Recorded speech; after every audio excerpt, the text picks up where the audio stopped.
लोणखेरी गावातील 56 वर्षीय विनायक टाकळखेडे यांचा मृतदेह शेतातील विहिरीत आढळल्याने परिसरात एकच खळबळ उडाली। सोमवारी रात्रीपासून बेपत्ता असलेल्या विनायक यांच्या मृत्यूमुळे गावावर शोककळा पसरली आहे। लोणखेरी येथील रहिवासी विनायक निळकंठ टाकळखेडे हे सोमवारी रात्री 10 वाजताच्या सुमारास घरातून बाहेर पडले होते, मात्र रात्रभर ते घरी परतले नाही। कुटुंबियांनी त्यांचा शोध घेतला, पण कोणताही ठाव ठिकाणा लागला नाही। मंगळवारी सकाळी शेजारील शेतमालक आपल्या विहिरीकडे गेले असता त्यांना पाण्यात एका व्यक्तीचा मृतदेह तरंगताना दिसला। त्यांनी तात्काळ गावचे सरपंच लीलाधर भोयर यांना माहिती दिली। घटनेची गंभीरता लक्षात घेत सरपंचांनी तातडीने खापरखेडा पोलिसांना कळविले। माहिती मिळताच पोलिसांचे पथक घटनास्थळी दाखल झाले। पंचनामा करून मृतदेह विहिरीतून बाहेर काढण्यात आला आणि उत्तरीय तपासणीसाठी पाठविण्यात आला।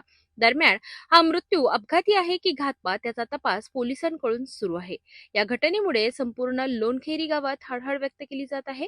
विनायक टाकळखेडे यांच्या मृत्यूमागचे नेमके कारण काय हे पोलीस तपासानंतरच स्पष्ट होणार आहे।